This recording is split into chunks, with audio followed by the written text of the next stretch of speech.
perhaps the prejudice that the alligator gar has always suffered explains the extreme fishing methods used to catch them today.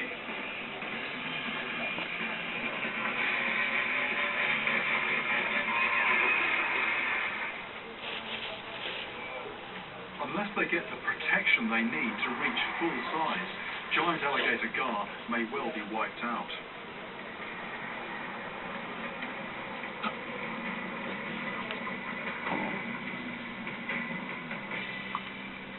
Now, in Texas, for the first time, the Parks and Wildlife authorities are trying to work out what the cost has been to the gar population.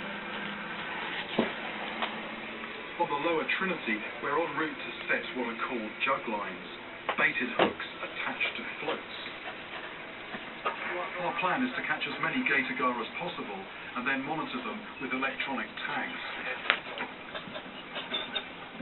Dr. Dave Buckmeyer leads this project. Dave, what's the state of knowledge on the gar at the moment? The alligator gar, along with other gars and buffalo and things, have always been considered kind of rough fish, which no one really cares much about. That's the same as trash fish.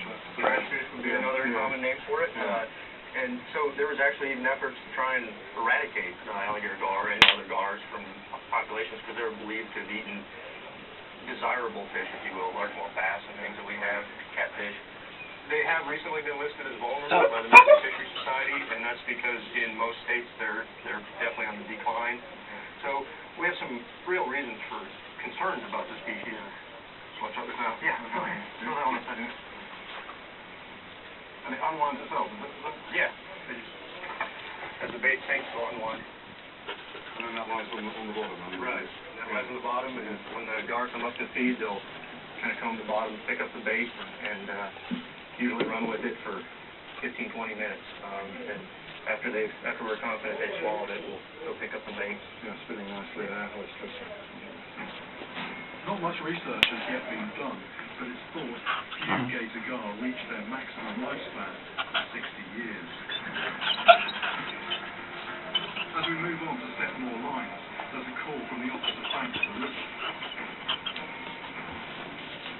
We've actually just put out some jug lines and nets, but some local guys here, they've got a trot line out, a line going across the river with hooks at intervals, and they've just pulled a small gar out on that. So the first fish actually now is going to be tagged, and then all the measurements taken. The tag will provide the biologists with data about which areas of the Trinity River the gar are using, so they can formulate a plan to protect the species. Sounds like a visit to the dentist, but actually quite appropriate because the scale